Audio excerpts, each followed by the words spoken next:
영화까지 만들어졌던 개구리 소년 실종 사건과 화성 연쇄 살인 사건 기억하실 겁니다.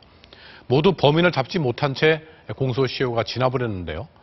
이제 곧 공소시효가 끝나는 다른 강력 사건들로 참 많습니다. 오늘 뉴스플러스에서는 장기 미제 사건과 공소시효 문제 짚어보겠습니다. 먼저 김경호 기자입니다. 1999년 5월 20일 대구 효목동. 6살 김모군이 갑자기 골목에서 울부짖으며 쓰러졌습니다. 누군가 김 군의 몸에 독성 물질인 황산을 뿌렸기 때문입니다. 하고 싶은 거 지금 걷고 싶어. 어려워서 안 나와요. 얼굴과 상반신이 모두 타들어간 김 군은 결국 49일 만에 숨을 거두고 말았습니다. 경찰이 수사에 나섰지만 용의자는 찾지 못했고 어느덧 14년이 흘러 이 사건은 내년 초에 공소시효가 끝나게 됩니다. 증거를 못 잡으니까 못한다는 거지. 뭐 잊어버리면 죽을 돈 못 있어. 그냥 가슴이 묻고 그냥. 1999년 1월 30일 새벽, 경기도 동두천의 가정집에서 기지촌 여성 신모 씨가 질식해 숨진 채 발견됐습니다. 몸에는 매춘 여성을 뜻하는 영어 단어가 립스틱으로 쓰여 있었고 그날 밤 미군 병사가 신 씨 방에 들어가는 것을 봤다는 목격자도 나왔습니다. 하지만 살인 용의자인 미군 병사는 경찰 조사를 받고 얼마 뒤 미국으로 떠나버렸습니다. 코앞에다 놓고 못 잡은 거. 코앞에다 놔두고 못 잡은 게 억울해져. 8달 뒤 이번엔 같은 동네에 살던 또 다른 기지촌 여성 이모 씨가 방에서 숨진 채 발견됐습니다.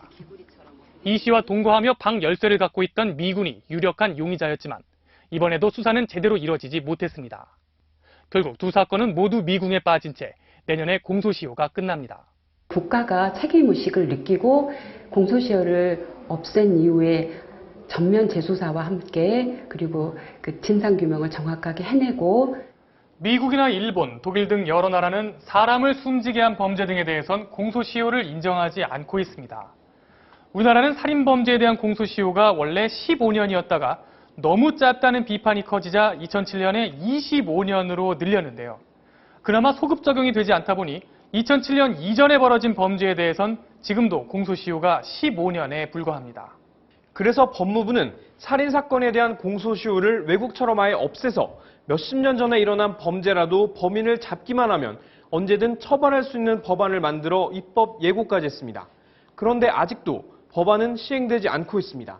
어찌 된 일인지 알아봤습니다. 지난 4월 16일 새벽 0시 67살 박모 씨의 마지막 한 줄기 희망이 사라졌습니다.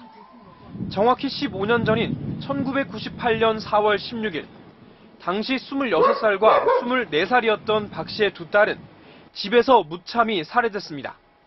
그러나 끝내 범인은 잡지 못했고 이젠 공소시효도 끝나 영원한 미제 사건이 돼버렸습니다. 15일 자정으로 일사시죠. 끝난다고 뭐 그랬는데 어떤 눈으로 정말 세웠어요. 법무부의 당초 계획대로 작년 말 살인죄 공소시효 폐지 법안이 시행됐다면 지금도 수사를 할 수 있었던 사건이었습니다. 하지만 국무회의까지 통과한 법안이 1년째 국회에서 잠자고 있는 사이 자매를 살해한 범인에겐 면죄부가 주어졌습니다.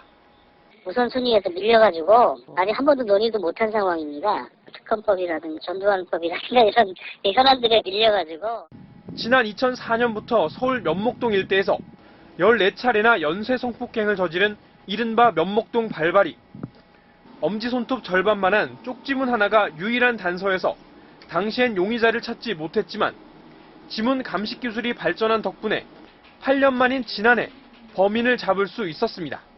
DNA 분석이라든가 CCTV라든가 여러 가지 수사 환경이 좋아졌기 때문에 지금의 어떤 시효 제도에 대한 변화, 개선은 꼭 필요하다는 생각.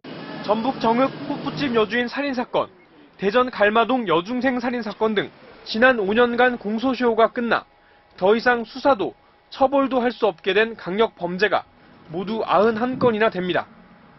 법안 처리가 늦어지면 늦어질수록 결국 더 많은 범죄자가 정의롭지 못한 자유를 누리게 될 것입니다. MBC 뉴스 손명산입니다.